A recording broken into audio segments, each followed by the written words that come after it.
He picks up trophies every year he's here. He scores all the goals that make the people cheer. The puck's in the net. Your goalie didn't flinch because it's JJ Pickenich.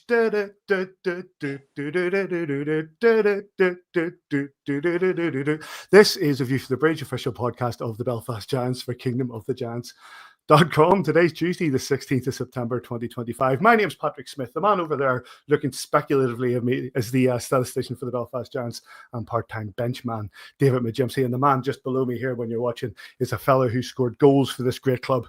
And it's Gareth Martin. Over the next hour or so, we'll be giving you all the news and views of the Belfast Giants and the Elite Ice Hockey League. If you're watching live on X or on demand, we're on YouTube, we're on Facebook. You can send us a comment. We'll keep an eye on all of that. Drop us a review, drop us a like and subscribe. We love all that sort of stuff. On this week's show, it was a bit of a mixed weekend for the Belfast Giants in the Challenge Cup. A defeat at home to the Dundee Stars, who are firing on all cylinders by the looks of things. And then a victory over in the Kingdom of Fife against the Flyers. We'll have a look at both of those games. We'll also be joined by Gareth, McFadden, Patrick Grasso, and we'll be hearing from the president and general manager of the Fife Flyers, the former Cardiff Devil, Max Birbraer. Mr. McJimsey, you didn't like my song, did you? Are you okay? That's been bouncing around my head since Saturday. It is, of course, the tune of Push It by Salt and Pepper. But like this is borderline intervention needed here, like since Saturday. That's been bouncing around my head. I think it's a belter. Even though, look, I wrote the lyrics down to keep myself right, like that. Class. Marty, good to see you, mate. So you made and produced this? I haven't heard this before. Oh, well done. I hope we'll never hear it again. Well, mate, I'm going to come up with a new one every week, mate. And a new one every week. That's an absolute belter. That if you don't agree, then you're absolutely wrong. How's things, boys? This is actually my second pod of the night, mate. You're joking me. No. What was the first one, mate? Hot pod yoga. Hot pod yoga. Nice. You wouldn't know to look at me that I do a bit of yoga, but yeah. Stretch every now and again. Is that like when you go in, like you have to go in shorts and it's really like it's roasting in there? Well, you don't have to go in shorts. There was one guy in Budgie Smugglers the other night, and he did the move called the wheel, which is like a back bend, right? Nope. And he was just looking right at me, and I was just like, "Nah, not sure this is for me anymore." Like, but you'll not have it. You'll not have that here. Also, had to put the heating on this week. Absolutely livid. Livid. Could have put a joke and not put another jumper on the kids. You know what I mean? Another jumper for another pair from trackies. Heat doesn't go on to December. Rigid, hard rule. Is the heating on in your house, Marty? Yeah, it was on this week. Yeah. So was that your decision or Lauren's? Wife's on our boost today at the minute. I'll just check here if the heat's on now. It's not on in here. I've got the window open. What?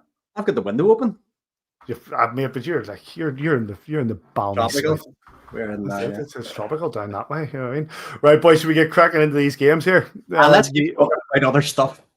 Oh no, actually, we're not going to get cracking into the games here because we missed it last week. We got something much more important. We're going back to Wee Giants Corner. Hi, I'm Max Mason. This is Wee Giants Corner, and I'm Jeff Mason. Hello. First question: how tall are you? 5 foot, between 5'9" and 5'10", closer to 5'10". Question number 2: if you had to play another sport, what would it be? Baseball. Question number 3: who's your favorite hockey player growing up? Ray Bork. Question number 4: what's your favorite hockey memory? Favorite hockey memory is there's a lot of them. Don't got all day. Favorite hockey memory is attending an NHL training camp. Question number 5: why do you wear a number? I was given the number 3 when I went to juniors, and I hated it. And I was really upset about it. And then things went well, and I've had it ever since. Question number 6: what's your favorite pregame meal? Little pasta with chicken and red sauce and broccoli. Question number 7: who do you think would survive the longest in a zombie apocalypse on the team? Me. Question number 8. What are your favorite sweets? Favorite sweets? Anything gummy. Question number 9. Is there anything you can't get here that you miss? Dunkin' Donuts coffee. Question number 10. Coolest goal you've ever seen? Coolest goal I've ever seen? Probably the goal. I think Mike Forney scored it, but Chris Higgins made some crazy play. Question number 11. What's the most satisfying hockey sound? When the crowd cheers when you score a goal. Question number 12. If you could swap places with a goalie for a day, would you? No. I'm Max Mason. That was Wee Giants Corner. We know who's in charge in that house. I'll tell you that. Oh, Chris Higgins' goal for Jeff Mason's choice, Davey. I'm sure that pleased you. Well, it was a Mike Forney goal, but a Chris Higgins assist. Mike Forney's goal, sorry. Yeah. From memory, that's probably the one where he's gone between the legs. What are we talking here? We must be talking 10 years ago. You going to try and find it there, Paddy, while we fill for time? It was quite early in the season from memory too, but yeah, Chris Higgins was, as we said the other day, Pavel Datsyuk wears Chris Higgins pajamas. Like he was some of his highlight reels, like even the last game I think Higgy played for us was the 3rd, 4th place playoff, and he scores that unbelievable goal where he turns the stick upside down. Marty, I don't know if you remember, puts the stick on top of the puck, and he's like doing circles around people and stuff, and scores. He just had, and that same back the other couple of months ago at the testimonial and the charity game, like Higgy, it's not condescending. Higgy could play in this league. Retired too early. I get these guys that retire too early. Say to them every year, don't retire. The real world sucks. But he's also getting on really well in the States, and he's got kids coming up through as well. So, you know, he's got his hands full with that. It's great to see them. Instagram's better than Twitter. Twitter's a bit of a sewer, as you know, but Instagram's a wee bit more, you know, you get to see people in their lives beyond whenever they go away. And it's nice to be able to see their families growing up and them doing so well. I was trying to get the old soundboard working earlier today. One of the things I found on it, Davey, was a Chris Higgins goal against Craig Kowalski. Puck's behind you. See ya. Oh man, I remember that. That was the win. That was the night I think we possibly won the league. It is the night we won the league. And Hitchy was doing that. What was it? What was it he called that? UK Hockey Live. UK Hockey Live, and he was interviewing me live in the back row in the NIC. When Higgy scored what would go on to be one of the goals to win the championship. Oh, good times, man. Good times. And one of the final things that Higgy did on SSE Arena Ice is to assist a goal from Gareth Martin, I believe. I was just going to come to that. I had the pleasure of having him on. I was playing on the same team as him in the charity game back in June, and we were on the same line. And he just said, "Buddy, I'm just going to take it out wide. I'll do my stuff. You just crash the net, and I'll find you." And first shift it went out, and boom, it happened. And then unfortunately then there was so many on the bench, we all got mixed up, and I was looking to see where he was going to be out next. But yeah, he was class to play alongside with. I was just happy to get wheeling with a lot of them legends. Well, we'll get. I'm sure we'll do our best to get him on here for a bit of a chat. I think because some great goals, a great player.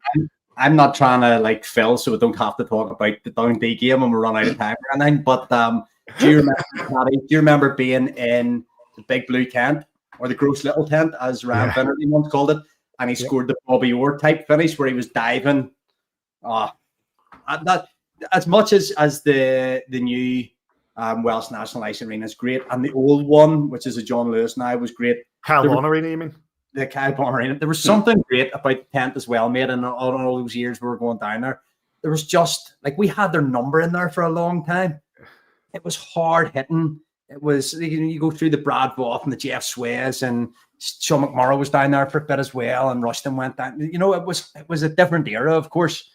Do you remember the night we were giving Stevie Lyle absolute pelters? And your woman didn't like me shouting. Then they scored, and she's just like.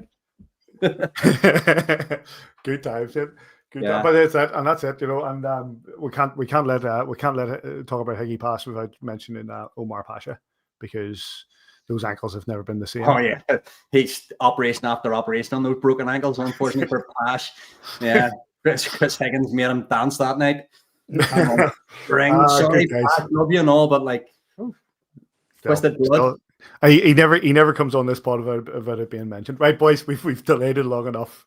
Let's have a look at these two games. The Belfast Giants were back in domestic competition this past weekend in the Challenge Cup. It was a 7-4 defeat at home against the Dundee Stars, and then a 4-1 win away to the Fife Flyers. Let's start with that win. Sorry, let's start with that defeat. Sorry, against the Dundee Stars home. Let's hear from the coaches. I thought that we had a lot of good hockey players, a lot of good games from a lot of good hockey players tonight on our team. Unfortunately, we also had a handful of guys have some really bad nights. And I don't think it was a 7-4 game. I think, we certainly carried a lot of the play and had a lot of scoring chances of our own. But, I mean, if you're going to give up 7 goals, it's going to be very difficult to win hockey games. And I think we've been finding that out here the last 3 weeks or so. So it's definitely disappointing there. I thought the power play was fantastic. I thought, obviously, Spike had a really good game, Mike Lee.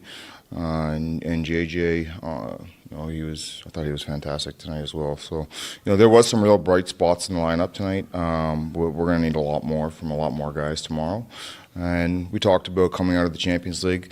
I think sometimes people think it's going to be easier. It's certainly not going to be easier. You may have the puck a little more, but it ain't going to be easier. And you could see that Dundee was competing hard, especially when they had the lead, blocking a lot of shots and just chipping pucks out and doing the simple things. And then they built on their lead through being simple. And took a little wind out of our sails there at the end. We get back to 5-4, you give ourselves a chance. The 6th and the 7th pretty much killed the game.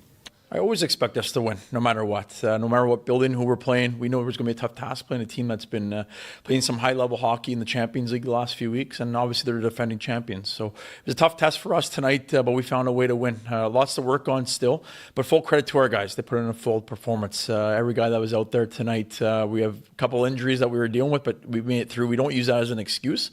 Whoever we have on the ice, it's next man up mentality for us, and everybody bought in tonight. So to start the cup off in that fashion, a tough building against the defending champions, couldn't be happier. The goals for the Belfast Giants came from JJ Pikanich, Nicholas Gay, and 2 from Jake Garret. For the Dundee Stars, 7 different scorers: Kylie, Berry, Olsen, D'Souza, Almquist, Budens, and Bean. One of those nights, Davey. Just one of those nights. Yeah, comes to me to try and polish the third first here. Said it is one of those nights, and we talked about it. We've had many over the years where you can go and analyze the guys come home, and I'm sure we'll do a lot of video and stuff. It's one of those to chuck the puck in the bin and move on, and which we did on Sunday, and try and get back on the horse. It's always going to be difficult coming back up from the sort of start we've had, the exhibition games, Champions Leagues, away from home.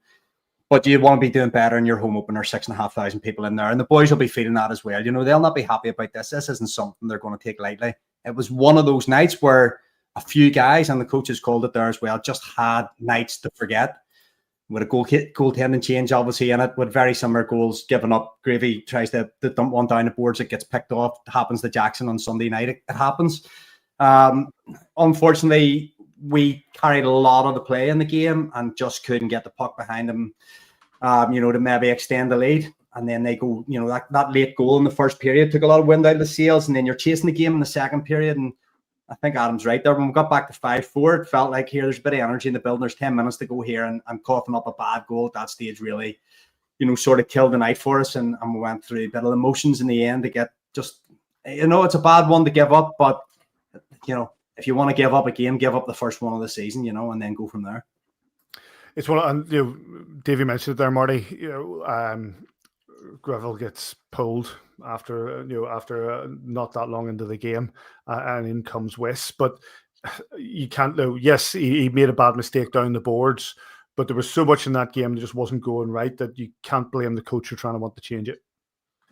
No, and sometimes when you pull the goalie, it's all about momentum change, isn't it? It's trying to get a reaction from your players, straight away, more or less from your defense, just to get away from unfortunately the comedy of errors that we did have in this game. But when Jackson came out, it just seemed to keep on going against us. I mean, we had plenty of shots. We had 38 shots on goal. I know the Stars had 29 on goal, but there was periods where we were peppering them, but at the same time, Dundee were staying tight. They were boxing us out even when it was 5-on-5.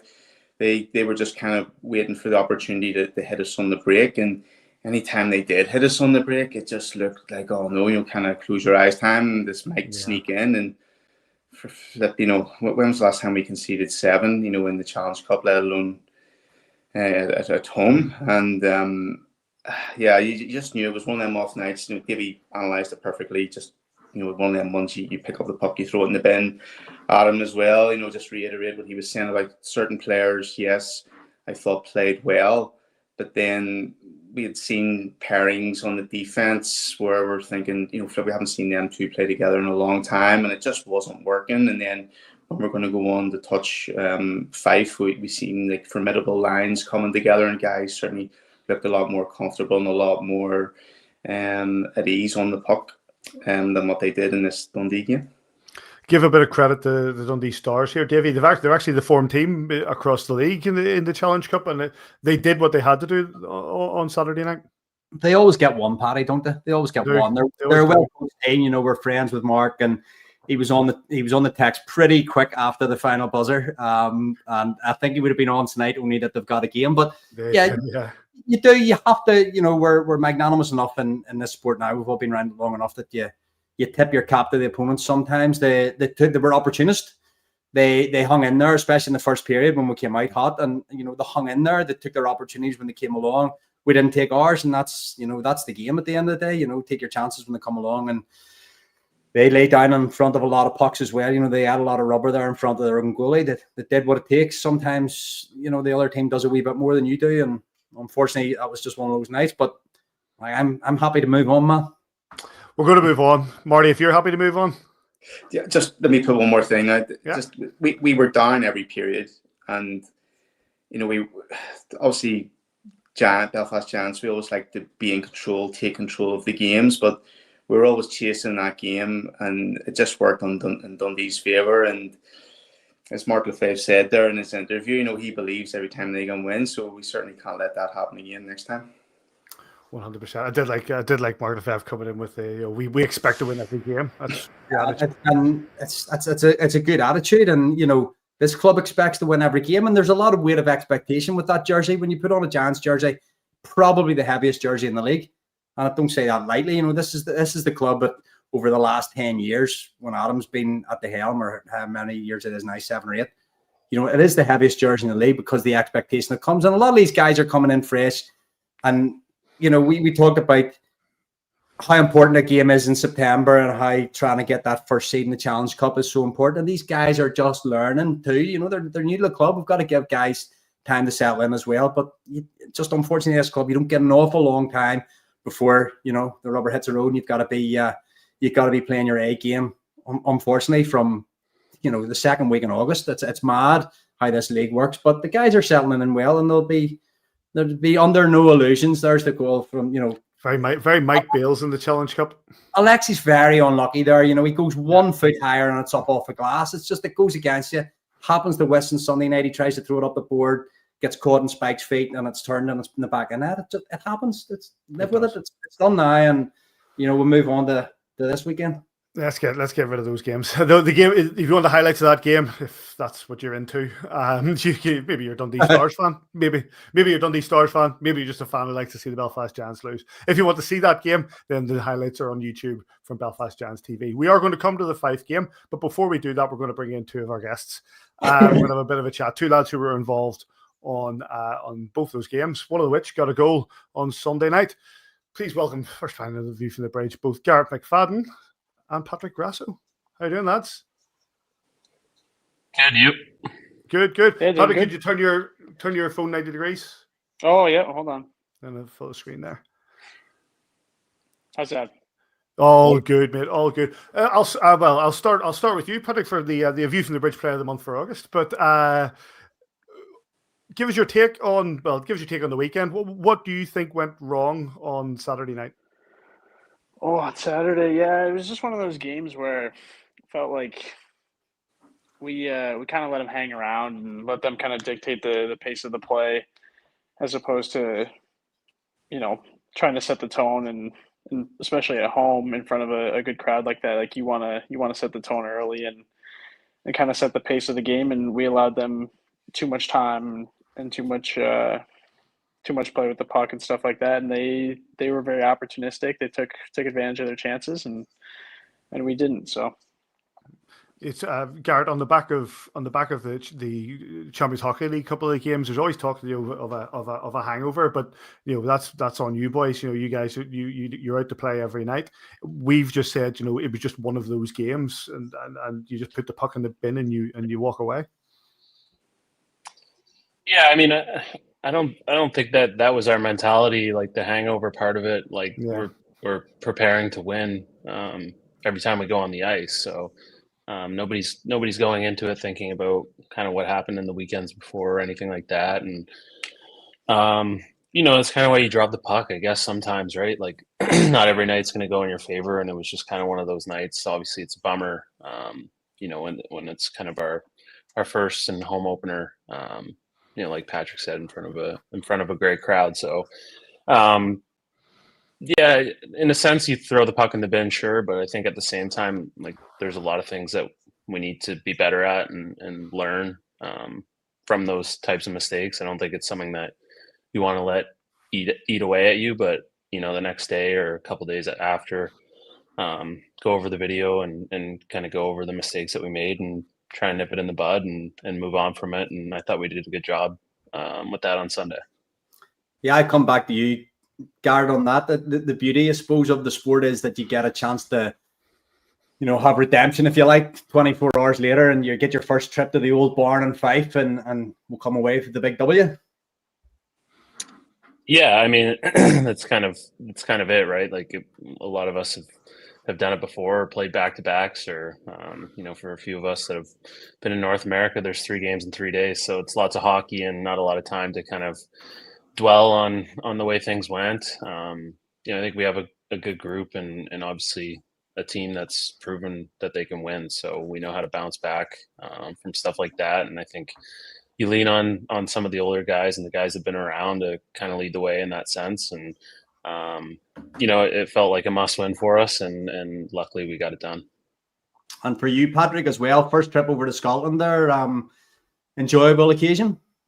Yeah, it was. Obviously the travel, we were talking about it, was nice. We flew in, bussed over, and then flew back right after the game. But it's obviously it's a bit of a barn there, and it's a fun experience playing there. So. And obviously Taft doing all the hard work there and getting in the van and getting the gear all ready for you as you're arriving. Just have to turn up and strap them on, lace them up and get going. Yeah, it's incredible the work that he puts in for us. So it's we're very fortunate. Hey guys, this question to both of you, but I'll start off with Gareth first. So you guys have been here 5 weeks skating, practicing, playing games. How have you found the schedule? Obviously first 2 weeks was camp, but you kind of had to go to sponsors and events, straight after practice, whether you be surfing in the leisure centres or going having lunch. I mean, how does this fare to previous seasons in Europe or back home in the AHL or the CHL? Yeah, I mean, for me, definitely busier in a sense, but in a good way. I think those first couple weeks when you get in, especially as a new guy, I think it's a really cool opportunity, I guess, to meet guys. And you're not just kind of going into the rink and practicing and then heading home and doing your own thing. You're not forced, but you're out and doing stuff with the guys and getting to know everyone a little bit better. So I think it's it's a good part of team building in that early stage of the season. And obviously, I think for us, like I had a lot of fun doing that stuff, and I always have, whether it was when I was in junior or through pro. I tried to kind of be involved in the communities that I'm playing in. So that stuff is you embrace it, and you have to embrace the city that you're playing in and be a part of the community. I think it's a really cool thing, and obviously I'm excited for more of that stuff to come throughout the year in Belfast. Yeah, Patrick, same thing. Did you embrace it? Did you enjoy it, or do you think it's a bit kind of taxing on the body having to do all this kind of activity within the first 2 weeks? No, I thought it was great. I mean, kind of everything that Garrett said was spot on. It's a good opportunity not just to get to know guys at the rink, but to get to know guys away from the rink. And that's when you kind of create those bonds, especially early in the season. And like going in any training camp, you expect the days to kind of be a little bit longer and not as routine as you might see in like, November, December, more the dog days of the season. So it's a good change of pace, and it's a good opportunity to get out and see, parts of the city and get to know your teammates. So.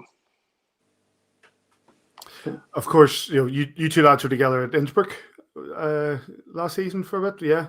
But Patrick, Belfast Giants come as no stranger to you. You're the cousin of our former player in Patrick Mullen, who came and played for us in that curtailed 2019-2020 COVID season. Did you give him a shout when the offer came to come and join Belfast? Oh yeah, absolutely. He was definitely part of the recruiting process for me. I bounced ideas off of him and had a lot of conversations with him about Belfast and his time here. And he, like everyone else that I talked to that have played here before, had nothing but great things to say about it. So it made my decision, a lot easier. What would you, Gareth? What was your knowledge of Belfast before the call came to maybe come and join us here? Yeah, I talked to Kiefer, a couple years prior, I think, when I was coming out of the ECHL, but I had already signed a deal in Slovakia, so it just didn't kind of work out where, I guess, it wasn't really a full-on recruiting process. Then when I heard from him again this summer, and, Patrick and I obviously both had Jordan Smotherman as a head coach last year, so, talked to Kiefer a little bit, and obviously I know enough about Belfast just from, knowing hockey in Europe and different places, and to know enough about the organization that I knew it was a good spot. And to hear it from Kiefer, obviously it was everything that I wanted to hear. And then on top of that, Jordan had a lot of great things to say about it, and felt like it was a good spot for me. And, you kind of get to a point where you're trying to listen and, use your connections and find out where the best fit is for you. And, like Patrick said, all those conversations made the decision, really easy. Jordan Smotherman, very well-loved player when he was here, as was Patrick Mullen. What I will say is you both of you made that choice to jump into Europe, and both of you went to, I'll start with you as well, Gareth, because you mentioned it there in Slovakia. You both made choices to go to countries that where English isn't the first language. Now, obviously, the standard of hockey is part of that, and the wages and everything, and that all gets thrown in. But was it a difficult choice to go somewhere where English wasn't the first language? Yeah, in a sense. I think there's a lot in the day-to-day, I would say, that certainly in your first couple weeks, I wouldn't call it necessarily culture shock, but it's certainly a lot different. Going to the grocery store and trying to find certain things and having to use the phone to translate everything to figure out, what spice is what. And, it's just different than home. So, it's the same everywhere you go, though. Like, as much as you are in a different place, I find that if you embrace it and embrace the culture, then it makes the process of kind of moving to a new spot that much easier. And, I think it was a big difference for me between Slovakia to Austria. And, having that kind of in my backpack and then coming here, the transition's obviously been a lot easier. The English definitely helps. But yeah, I think it's all part of it. I mean, would you prefer to, be in an English speaking country? Maybe, in a sense, but I think it's been a really cool experience. And, trying to learn as much German or Slovak or Czech as you can, to try and communicate with people is always really interesting too. But I never really got too far into it, but kind of tried my best. And you, Patrick, you were Sweden and Austria last year. So, what was the experience like for you? Yeah, it's kind of the same thing that Garrett was saying. It's you kind of embrace the challenge a little bit of stepping into another culture and trying to learn a little bit of what they're all about, and it kind of makes everything, even like the mundane tasks like going to the grocery store and stuff, are like kind of an adventure for you when you don't speak the language. So it was definitely something that I'll look back on fondly, but being in an English-speaking country definitely makes things a lot smoother, and you're more comfortable right off the hop. But think whenever you say Belfast is an English-speaking country, and it is, I think we've got an old accent that goes along with it as well. But Patrick, that makes it just probably strictly enough for you boys just to understand what we're talking about sometimes. Yeah, definitely got to be dialed in sometimes, but no, it's been great. And how has it been? Just because we often get questions from people that are watching in about, just how good are the apartments? How good is the rink? How good is the room that Taff has for you? How good's the rink to practice in? We obviously going up to Dundalland over the next number of years. You can see when you go up to Dundalland, there's a big project going on there where, that's going to be amazing in a couple of years if you're still around. But how's things been just settling in? Yeah, it's been incredible. I mean, we talk about it all the time about how well we're treated here. Like, it's very, I mean, we say National League, but like it's about as close as anything I've ever experienced to like being treated really, really well. Like, we don't really want for anything, which is something that not a lot of people can say. And you hear some horror stories of guys going to different places around the world and even North America and having a lot to complain about, and we certainly don't have anything to complain about here. So let's pull it back onto the ice, Garrett. This is going to be a hard week of practice. A couple of big games at the weekend. Yeah, definitely. I think for us, right back to the grindstone, and obviously the objective is to get 2 wins this weekend and kind of get things back on track. And I think you kind of saw that mentality in the locker room today, and I think everyone's pretty dialed in. And just embracing the work and trying to get a bit of a streak going here. One last thing for me, boys, before I let you go. Obviously, as Marty said, you've had about 5 weeks or so, 5-6 weeks. What's enjoyment been like? What have you done outside of the rink? I'll start with you, Patrick. What have you found out and about that you've enjoyed while living in Belfast now?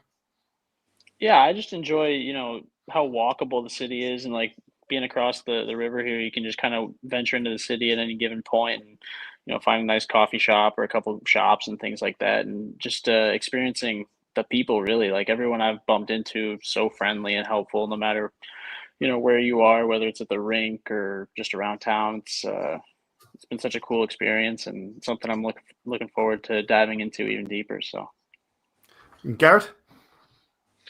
Yeah, I mean, it's kind of the same for me.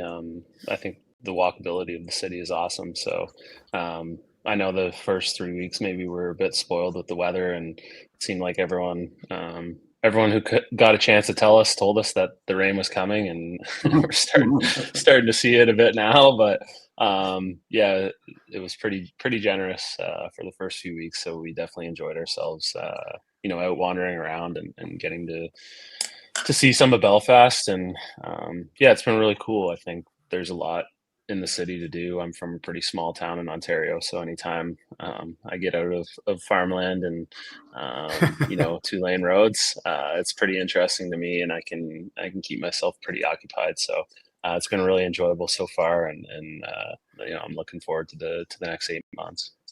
And one last thing before we go, Patrick, it would be amiss not to congratulate you on winning the biggest trophy in hockey, and that is the View from the Bridge Player of the Month award for August. And it must be a great honor. Yeah, no, very much. Thank you. But yeah, no, brilliant, well done. Right, lads, listen, I really do appreciate the both of you coming on and joining us, and good luck this weekend. We'll catch up with you again, no doubt, further down the line. I appreciate it. Thank you. Cheers. Big thanks to Garrett and to Patrick Grasso for their time and joining us here on A View from the Bridge. We did say that Davey, that Patrick Grasso did get the View from the Bridge Player of the Month for August. Yeah, a very short curtailed month. Was it? Did we play 4 games? No, just 2 games, 2 exhibition games and the 2 CHL games, because I think the 3rd CHL game was actually end of September, wasn't it? Yep. In which he may have been player of the game in the first one as well. I'm just thinking, Patrick. I think Patrick got man of the match in Lausanne, so he, on a streak. But yeah, it's a very short, small sample. But yeah, he started well. He reminds me a little bit of, what do you call a little guy that came in from Poland? Ronka. He reminds me a lot of Steve Thornton as well. It's small in stature, really good edges. Yep. I'm not going to try and critique someone's skating style or skating ability or anything, but he turns You got the really Marty? well. Yeah, What? Marty, Yeah, Marty, I genuinely will leave that to a player to discuss. I would never dare do that. But just the eye test is that he looks like he turns really well. He puck handles in and around his skates really well. He's got an eye for a pass. He's not scared to go into dirty areas. You know, he's someone who I think has got a bit of a trajectory. He's getting better and better as the weeks go on here. And these lads, sorry, Marty, go ahead.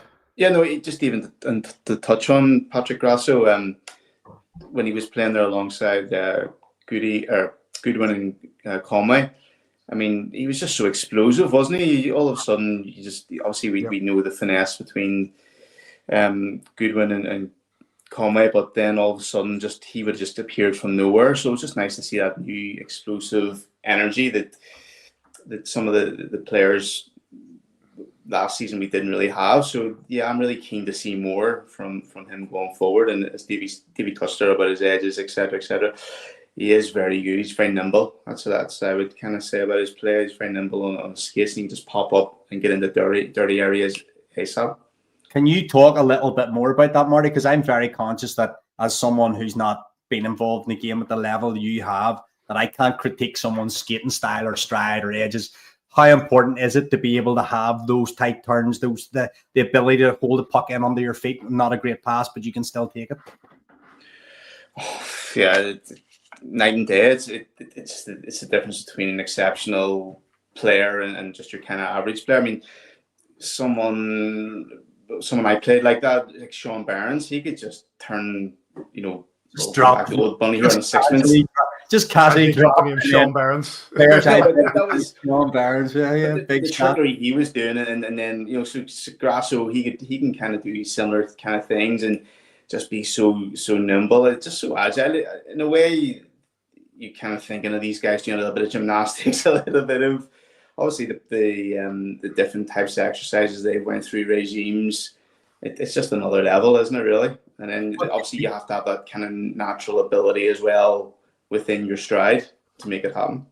As the game evolves and everything. Oh, sorry, that's Lily's ringing me here. Sorry, I don't know how to turn this off. Apologies. The evolution of the game is that the game gets fat. I'll disappear here in a second. Take it. Sorry.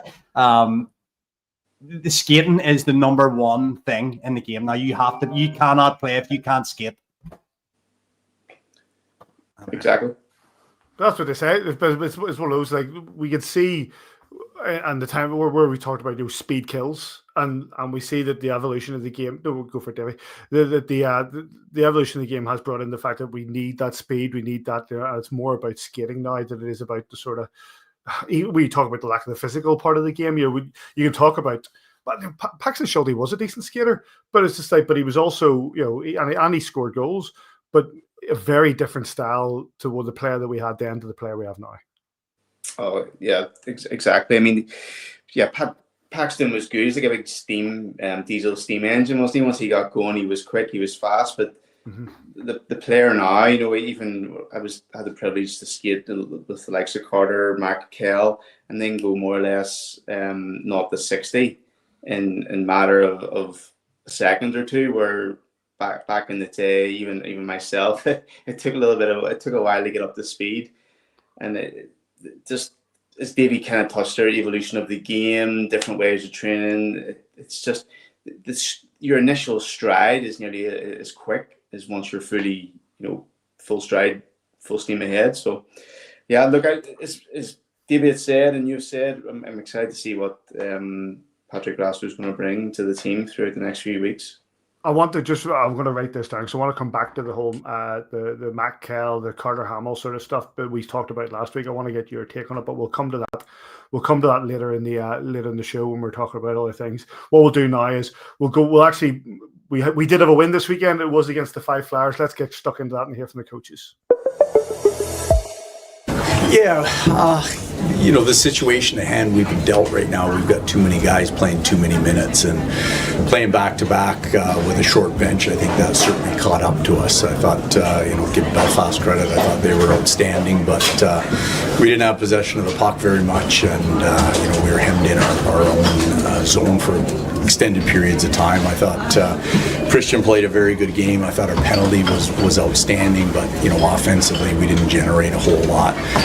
Subsequently, we didn't have a whole lot of power play opportunities, but the will was there, but gas tank was empty. Well, I think we managed the puck really well. I think that was tough.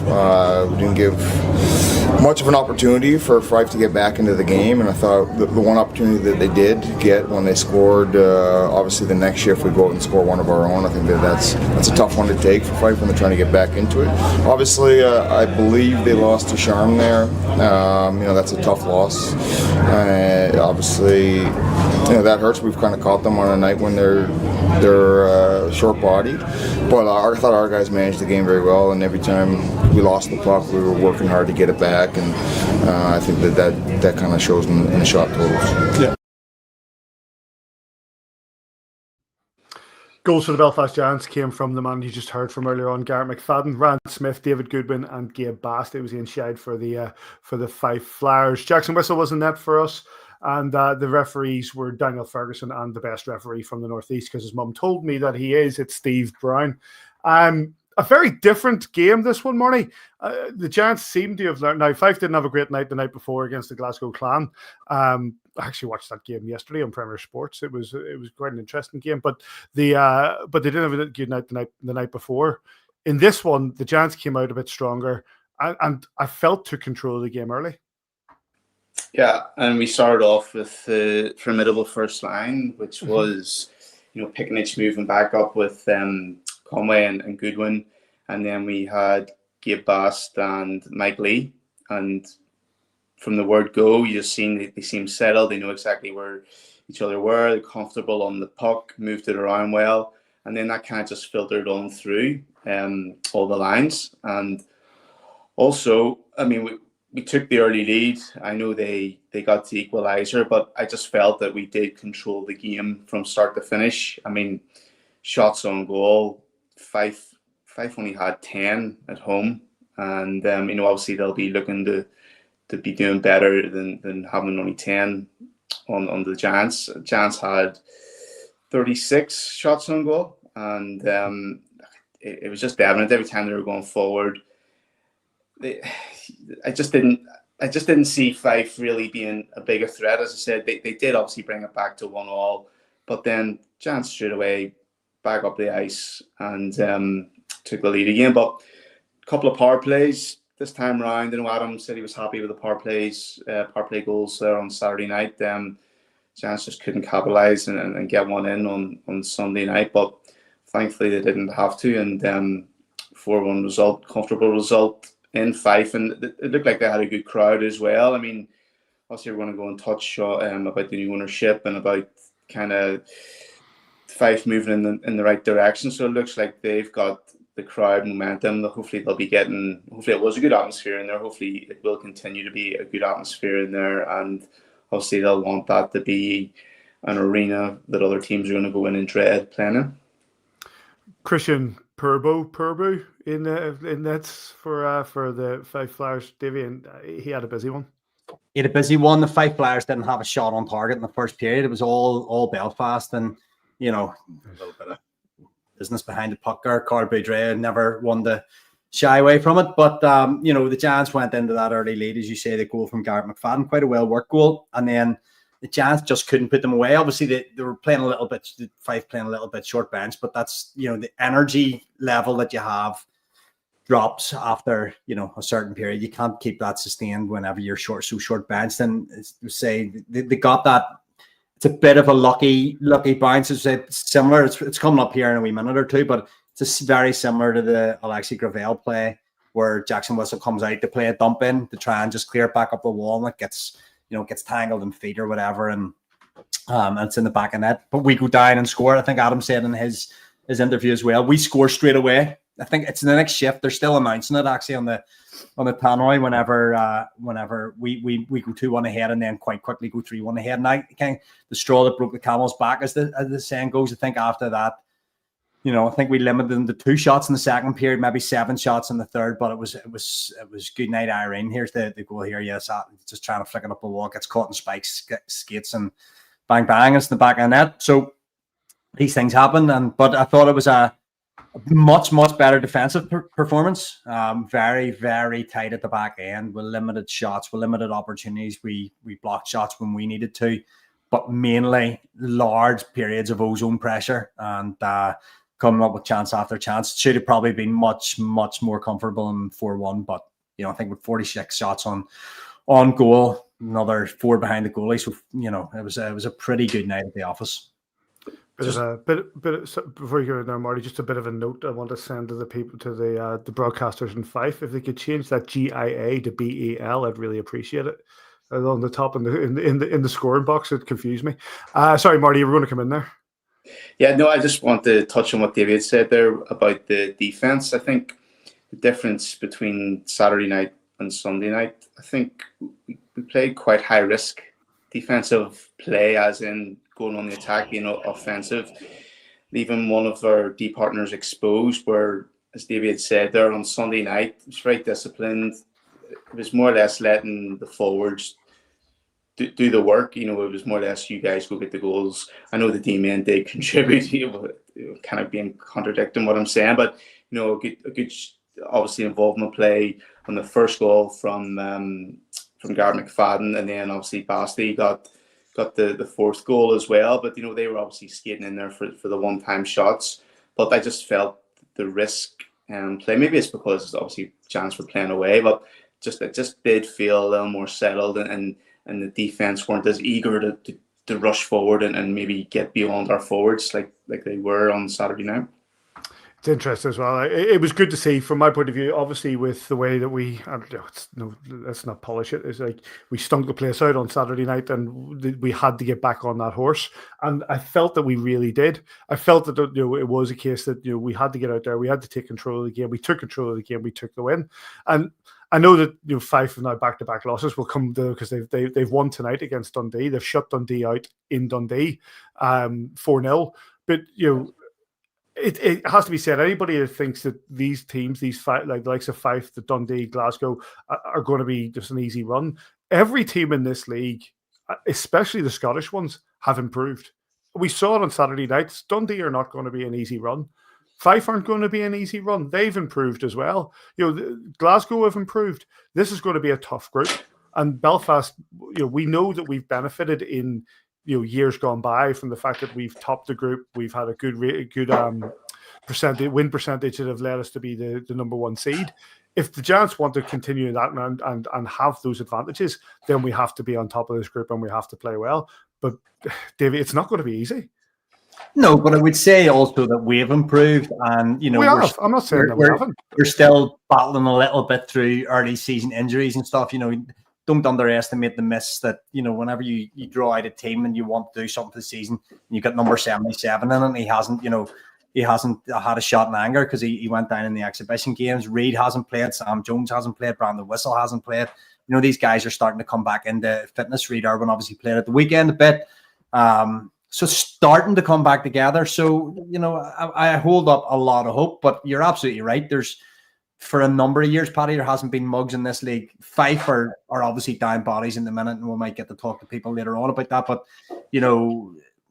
a good win there tonight helps us out as well. I don't ever think, we always talk about worry about ourselves, worry about our own game, but, it never hurts when someone does you a favour.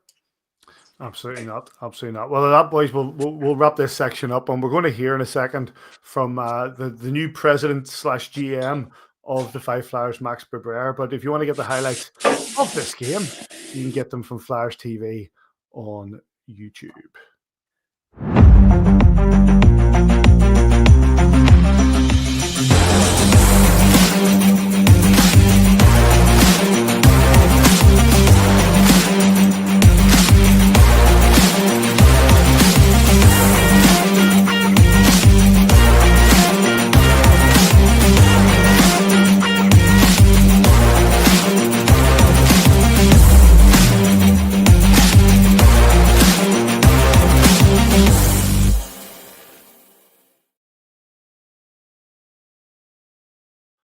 On Saturday, the Belfast Giants welcomed the Fife Flyers to the SSE Arena on a return fixture to what we had last Sunday.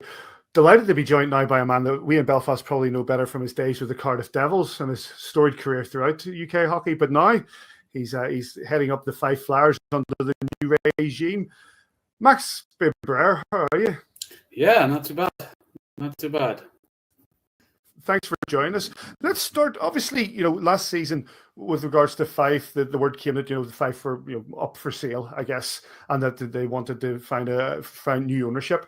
Tell us how it is that you come as part of that. Yeah, I actually got a phone call around springtime. Well, actually a bit earlier than that. Just an idea when Fife Flyers put out a call for new buyers or for change of regime, if you will.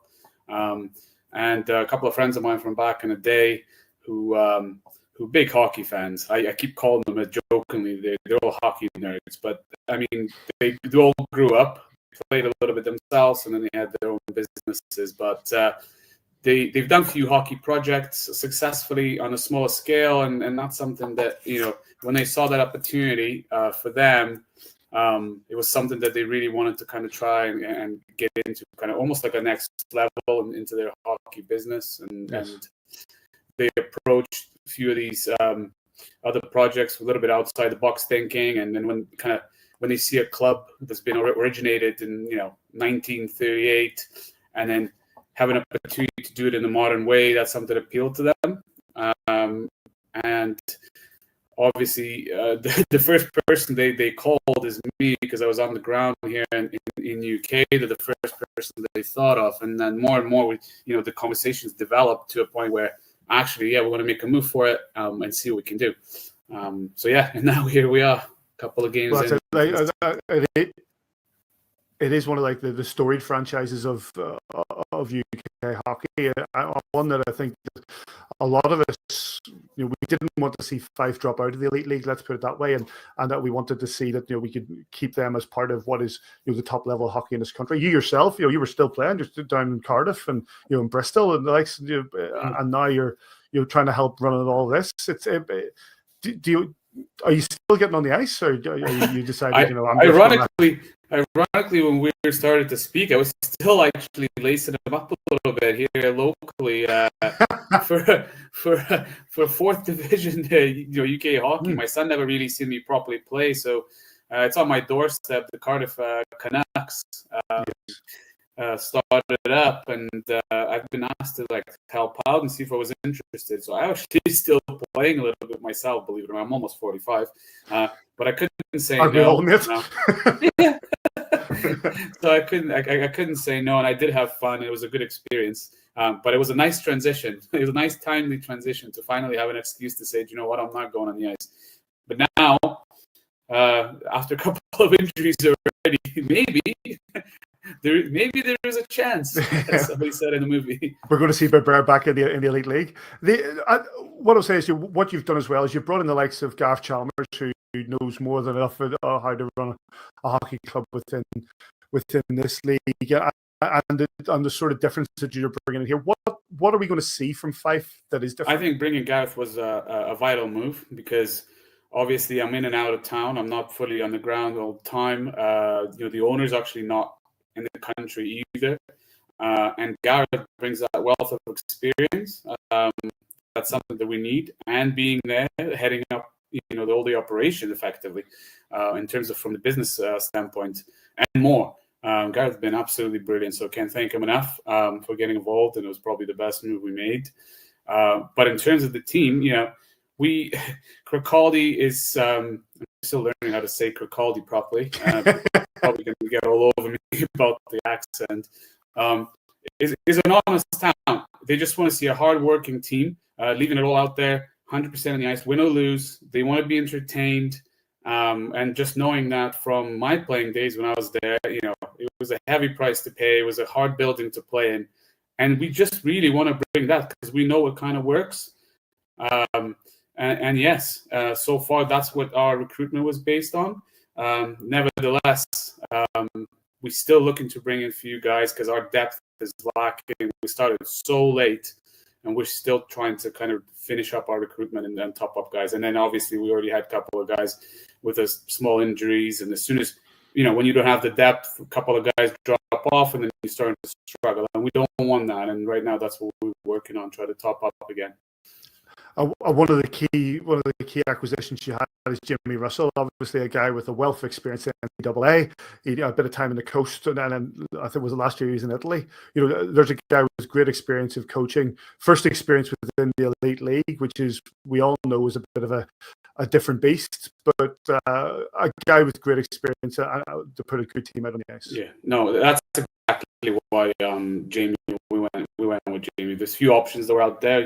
Rookie coaches, guys that from different leagues. But same with Gareth. We needed somebody proven. Maybe not in this league, but in the high level.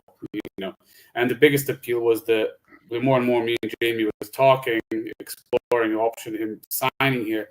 He's gone through several rebuilds, building team from scratch, if you will, and that's exactly what's happening here. And I just felt like it was a really good fit, and so far we're really pleased how the team turned out and what job Jamie's done with the boys since they've been in the country, and how I'm just hearing such a great feedback from the players, from staff, and from the fans in terms of how he coaches.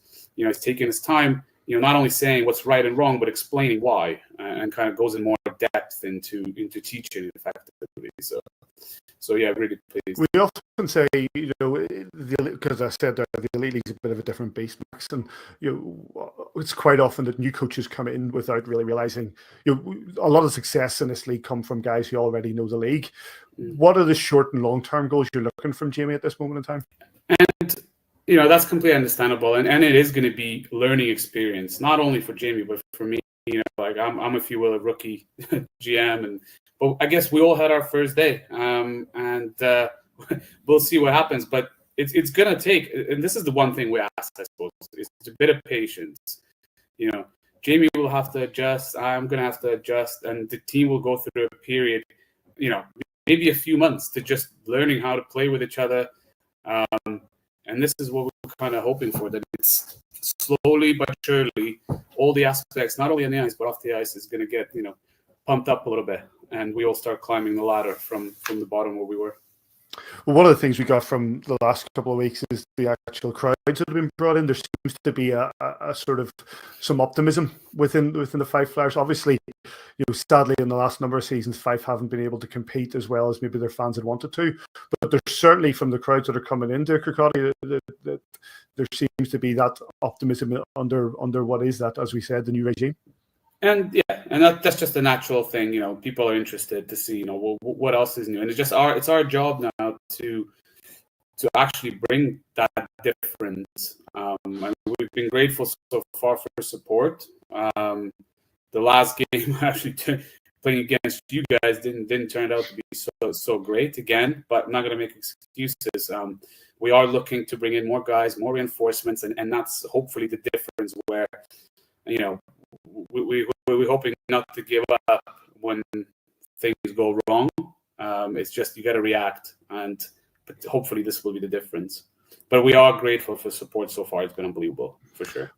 Let's finish off with a chat with yourself. When you came over here, you played in the coast, and then you came over and you joined Cardiff. Did you see yourself being here still? Did you see when you made that jump over from Long Beach over to Cardiff, that you thought that all this time you'd still be working within the UK game? No, absolutely not. It was 100% coming in for experience for 1 year to see. I was coming off of a big knee injury, and almost kind of like in my mind at the time, I'm thinking, what, NHL dream might not be on the cards anymore. I'm going to go see what else is out there, come for experience, and fell in love with Cardiff. I mean, I had a great time playing here for 1 year, and next thing you know, almost 20 years later, I don't even know, I haven't counted the years I was here. Wife, kid, and then a house and a dog, and I got sucked in for sure. Not only with the league, but Cardiff itself. Absolutely loved it. Can be happier, to be honest. Made home here for myself. It happens to so many, mate. It happens to so many who come they say, it happens to all of us. Yeah. Yeah. That's fantastic. Well, listen, we appreciate your time. We wish you well with the Fife Flyers. Obviously, not on Saturday, but we wish you well with the Fife Flyers and what's going on there. And hopefully, maybe we'll chat to you again in some time. No, thanks so much. Appreciate it. Anytime. Thank you. Big thanks to Max Birbraer for his time. Apologies for the sound quality on that. It seemed okay when we were doing it earlier, but it seemed to get a bit choppy in the recording. But listen, he's got a big job there, Marty, in Fife and what he has to do, and what the whole setup has to do. There's a new regime, there's a new approach. They've brought in new players. They've brought in a coach who is well experienced in NCAA, well experienced in European games, come from Italy as well, and they want change. There is a level of optimism. They won 4-0 tonight away to Dundee, but let's not underestimate the task that Max Birbraer and his team have this season and the coming seasons. Yeah, and he knows it. And listening to the interview, good interview with him, and he's acknowledged that it is a big task, but he's up for the challenge. He's willing to make the Fife Flyers be a force to be reckoned with and to be better. I was I texted you when the interview came on. I was kind of hoping to ask him a question. I mean, it looks like they're going to, obviously the likes of they're putting a wee bit more effort into the British players. I know Fife have been kind of criticised for kind of ignoring the British players, and Fife have always been renowned for producing, more or less the cream of the creme of British players, certainly over the last 20, 30 years. So I was just kind of ask him, was he excited to kind of more or less bring that movement forward and obviously progress it? But yeah, just touching on the team in general. We've seen the crowds being a little bit more healthier now. Certainly with these last couple of games, that win tonight, a massive win. None of us seen that coming. Obviously Dundee put 7 past ourselves, 6 past Glasgow. We're expecting another landslide tonight. So obviously Fife have done the research. They've kind of figured out what they need to do, and they've went and done the business up on Dundee. So obviously they'll want to kick on from there. I made the comment in the interview, Davey, about Jamie Russell being fresh to this league, and we've seen the successes in the past coming from people who have experience in this league already and know how to play it. Now, the team behind him are people who know this league, not least Max Birbraer himself. So, what do you think how do you think they need to approach it?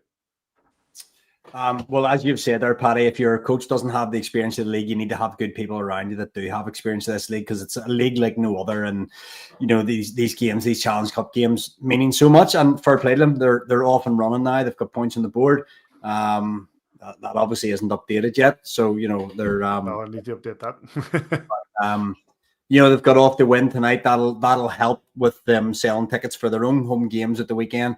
Good crowds in, as Marty said, and you obviously had Mark Lefebvre on last week talking about how important it is for Dundee to have a good Fife, and probably how important it is for Glasgow to have a good Fife. Those three Scottish teams play each other a lot of times, and it's important that the away fans are visiting those rinks just for the sustainability of it all.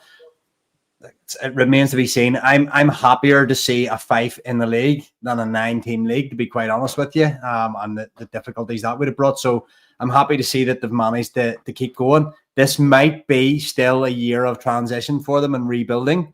Not expecting them to be out of the bottom section of the league, to be fair. But, as I say, I'm glad to see them on the ice. Storied franchise, as Marty has said as well. You want to see these teams competing at the top level.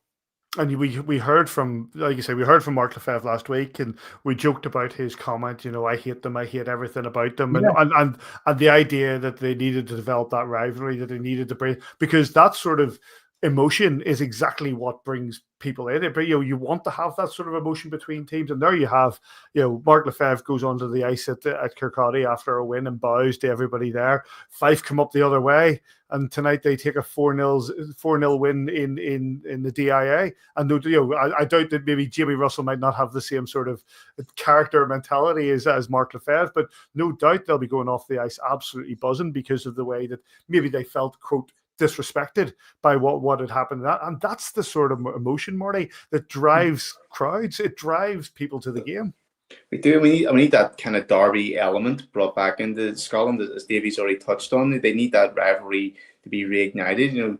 If there's going to be nip and tuck every game where, Fife are going up and beating Dundee, then Dundee are obviously want to get down and beat Fife in their own arena, and then you want close battles, physicality ramping up, because I'm pretty sure last year, well, I did look back on a couple of their games, and let's be honest, they weren't the most exciting watching Dundee against Fife. For this year, there might be an extra element to the game where it's going to get the outsiders like ourselves who don't support them teams in particular, but I'll be like going, whoa, Fife are playing Dundee. Let's see what's going to happen this week, or let's going to see what's happening next week. So definitely it's healthier for the league all around.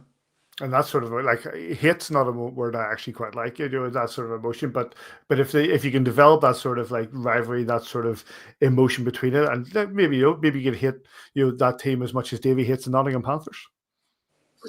Is that possible though?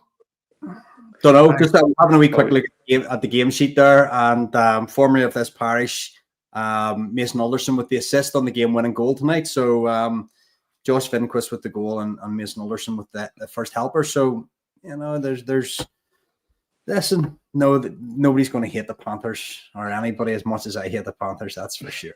You're talking about former passion and the sort of developing players, which reminds me, before we move on, just to sort of close up the show and do all that sort of bit, I want to bring you, Marty, and some of the stuff from last week. I want you to have your take on it. We had Carter Hamill on. We were talking about the young lads who were coming through. We talked about Kel and Carter, and obviously you got Mac in Coventry.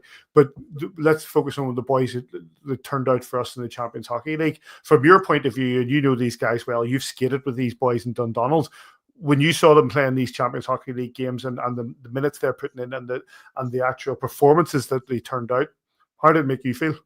Yeah, proud of the boys. And, unfortunately for the Giants, we took some injuries. We know who was injured, but this then opened the door then for Carter and Kel then to stay with the team an extra 2-3 weeks longer than what they really should have. They should have been in Solway by now, maybe 2 weeks ago.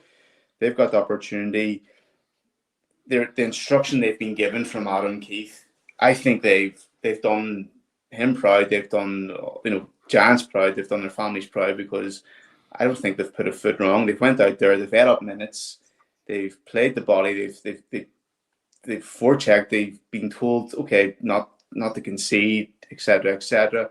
But I think they've played great. I think they've played perfectly, four-line hockey. They played, a perfect four-line, playing on the fourth line for the Giants, and they've certainly shown that they can be called upon at any stage this season. And as a local lad who turned out for his local team, you heard it from Carter last week, about how it was a dream for him and being proud. When you turned out for the Giants were only a few years old. You know what I mean? But I'm sure from your point of view, to be able to turn out for the Giants was an absolute delight and a dream come true to play at that level. But for somebody maybe from Carter, who from a young boy, the Giants have always been there, it must be like something else. Yeah, I can remember. So I'm obviously a close family friend. I've grew up with Stevie, his father. I still play ice hockey with Stevie. Mm-hmm. And I remember I was playing for the Giants. I think it was 2004 the boys were born. 2005 I was playing. I remember when the boys were born, and they came supported us along the way, whether it be with the Giants, whether it be when we're playing Team Ireland. And obviously it's always been their goal. And look, let's be honest, not too many kids get the opportunity from Northern Ireland to play for the Giants, but the effort that they've put in and the determination what they've done, he's got the opportunity, he's grasped it with both hands, and the natural ability from, we've just touched there, Mac, Kel, Carter, Cameron, Carter's brother, them four, you could just put a blanket over them four. They've certainly stood out head and shoulders than any other kid from Northern Ireland in the past 20 years. And it goes to show that those players are coming through. Yeah, they are. And obviously we've touched numerous times about the coaching from the likes of Rob, Stewart, and then obviously filtered right down through. And there's still there's another wave coming. I get the opportunity to skate every Wednesday night there's kind of Giants ice there on a Wednesday night, and there's old hands like myself, Rob Stewart, Shane Johnson, and then you've got the likes of Shane Johnson's son coming up through, and then you've likes of Mark Morrison still playing, and then his son's training as well. So it's a real mixed bag of us, but it's really nice just to be able to get skating and just to see the different levels. And obviously our old style, our experience is kind of carrying us through, but the moves and the way these kids are playing, I'm just going, my goodness, I wish I had what they had at their age. It's just amazing. And Davey touched earlier how the game has evolved, and it's just evident to see how it has evolved. About Davey, I'll give you your take, because obviously I'll come back to you, like things like that, and knowing that these players are coming through, because like we always say that from a Belfast perspective, we don't have the aspect of guys who can just pop the MK or can just pop the Hull or just pop this, but to know that these guys are coming through, it brings real optimism for those next sort of Belfast Giants. What's the best way to articulate? If you can't see it, you can't be it. Yep. And I think I'd use that when I was talking about the women's games, especially for young girls coming to watch the NCAA games came along. If you can't see these young women playing on the ice, then you can't be a hockey player, because you can't touch it. But for these young kids that are coming through the ranks at the Ice Bowl or whatever that Marty's talking about, they've seen along the way there's small windows of opportunity. If you work hard enough, you act professionally, you go to the gym, you build yourself, you work on your skating, you do all the reps on a Wednesday night. There's opportunities available at this club, and maybe in the junior system as well, through the junior Giants. Marty would know a lot more about that. There's opportunities. You can go from watching that crowd to being on the ice if you're prepared to do whatever it takes to get there. Mac, Kale, Carter, Cameron, all these guys that have came through in the last hour, he's talking about Johnny's son, I think Bosey's son's involved in hockey, Justin Morrison there. All these guys have an opportunity. Now, it might not end up on Odyssey ice, but they have an opportunity to go somewhere in the game as well that wasn't here 25 years ago. Because whilst 25 years ago, the Giants were just in its infancy, where could you go, Marty, from the Ice Bowl? You could go to Scotland, maybe England. Yeah. You weren't going on to the ISL from the Ice Bowl, with the greatest respect. Then the Giants came along and gave that opportunity for guys like Graham, Gareth, Mark, who else? Gimper, these guys that wouldn't have had an opportunity. Downtown Robbie Brown, all these guys that came and played first, and man, there's just something special as a Dundonald boy watching a Dundonald boy or watching a Tullycornet or a Ballybean boy playing for my team because I'm not good enough to. There's something special about seeing those guys strap on their skates and put the teal jersey on and skate out there, and more of it, please. Absolutely. It's something we always talk about. It's on. One thing I'll do now, just because you've mentioned it there, Davey, and you'll see it and be able, just a reminder, everybody, the Friendship 4 is coming up. It's back in November, but also the Friendship Series will be along in January. That's the female side. And for the first time, we've got 4 teams: Harvard University, the University of Minnesota Duluth, Boston University, and Quinnipiac, all in that first weekend, January 2nd and Friday, January 2nd, Saturday, January 3rd. Something we'll talk about as the closer those games get. The Belfast Giants take on, guess who this weekend? The Fife Flyers and the Dundee Stars. It's a game at home against first of all, against the Fife Flyers. That is on Saturday at 7 p.m. down at the SSE Arena. Get yourself down there. And if you can't, you can also follow it on Giants TV. And then on Sunday, we're over at the DIA for the game at 5 p.m. You'll get that on Dundee Stars TV with the lads on there. Any other business, boys? Just see that Challenge Cup group. Good to see the Panthers started well.